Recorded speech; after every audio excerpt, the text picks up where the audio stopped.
Hi guys, today we're going to be diving into the May content in Pokémon Go, covering raid hours, spotlight hours, Dynamax that will be appearing this month, and general tips. So let's cover everything we need to know. Alright, so Max Mondays will be happening every Monday 6 to 7 PM, with Dynamax appearing more frequently on the power spots. So the first one will be the 5th of May, that's going to be Grookey. Then on May the 12th we're going to have Ghastly. May 19th is going to be Sableye, and May 26th is going to be Raikou. Then looking into the weekly Dynamax themselves, from the 28th until the 5th of May we have Charmander, Pidove, Trigonal, Wooloo and Phalanx. On the 5th until the 12th of May we will have Bulbasaur, Machop, Beldum and Grookey. Between the 12th and the 19th of May we will have Ghastly, Chansey, Drillbur, Darumaka and Phalanx again.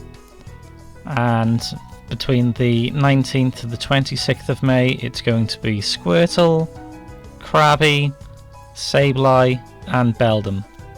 So finally on the 26th until the 2nd of June it will be Ghastly, Pidove, Raikou, which will be its debut as a Dynamax, and it's quite a new Pokemon, so you might want to get the candy for it to evolve it, and Phalanx.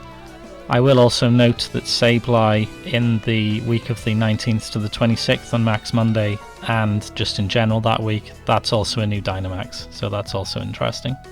If you find this content useful for May, then why not subscribe? It's free and it'll help me continue making these videos. But let's keep it moving into the spotlights. May 6th is going to be Furfrou with 2x Catch Candy. If you wait until the tips part of the video, I'm going to explain which spotlights are the best ones to really grind for. So May the 13th is going to be Sandygast, that's going to be 2x Transfer Candy. May the 20th will be Poochyena, which will be 2x Evolve XP. The 27th will be Golett with 2x Stardust. On to the raid hours. So on the 1st until the 12th of May we have Tapu Fini. It will have its legacy move Nature's Madness, and the CPs we're looking for that will be 1632, or for the weather boosted 2031. Then between the 12th and the 25th of May we will have the Lake Trio, so Uxie, Mesprit and Azelf. Uxie will be available in Asia, and you'll be needing to get 1442 for the CP or 1803 for the boosted. For Mesprit that will be available in Europe, Africa and I believe some parts of India. You need 1747 for that for the hundo, or 2184 if weather boosted. And then Azelf is for the Americas, and that is 1834 or 2293 if it's boosted. So then the last thing after that will be Tapu Bulu between the 25th and the 3rd of June, and again that will have the legacy move Nature's Madness just like Tapu Fini did, and the CP we're looking for that will be 1953 or 2442. So then on to the megas for the month. Between the 1st and the 12th of May will be Mega Houndoom. The hundo that we're looking for that will be 1505, or for the boosted it will be 1882. Then 12th until the 25th it's Mega Gyarados, and then it will be 1937 we're looking for that, or if weather boosted 2422. And then finally for the 25th until the 3rd of June it will be Mega Altaria, and the CPs we're looking for that will be 1145, or if weather boosted 2004. So finally then there will be the shadow raids for the month on the weekends, and that's going to be Regirock. We just had Registeel last month, now it's Regirock. That will be from May the 4th until June the 4th. Hundo that we're looking for that will be 1784, or for the weather boosted 2230. When it comes to the breakthrough box for May, there's going to be the options of Alolan Marowak, Mawile, Druddigon, Jangmo, Charcadet and Frigibax, so they're all good options. So make sure to get your daily stamps to earn your way towards getting those. You never know, you might get a nice hundo. Okay, so now we're going to cover the events. So between the 2nd and the 7th of May we will have the Growing Up event. That's going to reintroduce Toxel into 10k eggs. We will have Riolu in 2k eggs, which for me is probably the highlight of the month. I still need that.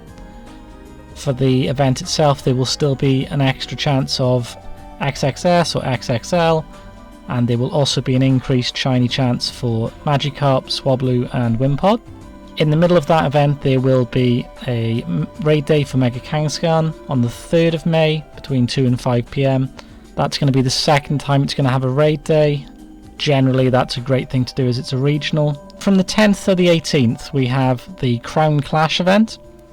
That's very exciting because we have King Gambit for the debut, the final evolution of Pawniard, and then we have new costumes being unleashed for the Nidoking and Nidoqueen. So they're like little crown costumes. That's pretty cool. On the 10th until the 11th of May we have Max Battle Weekend for Suicune. That's going to be the 6th Legendary Dynamax for its debut. We recently had Entei for that, so now it's Suicune. We previously had Raikou. It's not going to be very meta relevant long term, I doubt, but it's worth doing anyway. So then on the 11th of May we're going to have Pull Me Comms Day. It's had a bit of a mixed reception, but I'm quite happy with it regardless. It's going to be the shiny debut. The event's bonuses aren't brilliant. It's a quarter egg hatch and 2x catch candy. Not the best we could have had, but it's a 25 candy evolve, which for me is huge for XP. It's a shiny debut. I think they're quite easy to catch as well, which helps. So then moving onwards, between the 14th and the 18th of May we have the Crown Clash Taken Over event. So it's finally time we get another Rocket Takeover. This one will feature Shadow Dialga from Giovanni. That's going to be the headliner, but we have new Shadow Pokemon including Tyrant, Slakoth, Inkay and Damara. So I'm very happy for that. I only need one of the 4 as a hundo personally, but I am very happy for new shadows. A key part of the event is you'll be able to remove frustration from your Pokemon, so that you can then get better movesets. And there's likely going to be new leader Pokemon. There's a chance that we may get some of the old ones again, but it's likely that there will be some form of new leader Pokemon, which means we can chase new Shadow Shinies. Then on the 17th of May we have a Shadow Raid Day 2 until 5 PM. That's going to be Shadow Regigigas as its debut. There will be the usual 6 free passes on the day, and then a paid ticket that will give a further 8 passes, plus increased XL chance, and it'll be 50% more XP and 2x Stardust if you get that ticket. So if you are going to get the ticket, you're going to want to buy it before you do any raids. The remote raid pass will be able to be used for these raids, which normally they can't be used for shadows, and the remote raid limit will be lifted to 20 raids, so that's great. So on the 24th we're going to have a Community Day Classic. That's going to be Machop. This was predicted ahead of time due to the Gmax Machamp, so you'll be able to get your candies etc. in advance. The boosts aren't currently revealed to us, but I would strongly recommend people just pine-up as much as they can that day. It's just such easy evolved candy if you're trading Machops with other people, and you can get a lot of XL ahead of the Gmax Machamp Day as well. And then the 25th, the day after, will be Gmax Machamp Battle Day. It's going to have the usual boosts like 1600 particle limit, etc. That's going to be a big priority for us to raid, so I would encourage everyone to try and do something, try and do some of those raids at least. So then the final event of the month will be the 21st until the 27th of May. That's going to be Go Battle Week Final Strike. You're going to get the usual Go Battle bonuses of 100 battles a day, 4x Stardust rewards, that kind of thing. But more away from the PvP aspect, it's going to be 2 raid passes a day, 2x XP for winning raids. We are finally going to be able to evolve Kubfu. We're going to have the Urshifu debut. That's going to be evolved. That's going to be able to evolve in 2 different ways, which we can cover in a different video later on. it's going to revolve around either raiding or battling in other ways, that kind of thing. And it's going to be an increased chance of shiny Meditite, Stunky and Marini. So now we can cover the best raids to do this month. So finally, when it comes to just general tips, I do have a few for this. So ambassador events. There are community ambassador events. I myself am one, where we can make events that cover max out Mondays, spotlight hours, raid hours, the raid days, etc, etc. For most events that are, one-off events, we can make a meetup in Campfire. It's a nice way to meet new players, and you can get rewards for checking in. Once you check into the meetup when you're there, you'll get like a little research to do. You claim page 1, make sure you do that so you don't get stuck on page 1. And then you'll have something like 8 hours, and then for raid hour it might be do 2 raids.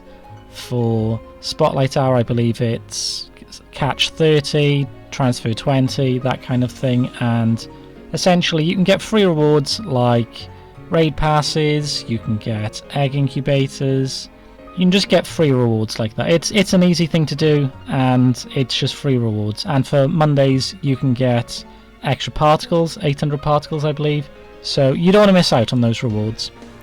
So then on top of that, I would recommend you exploit the mega boosts before events.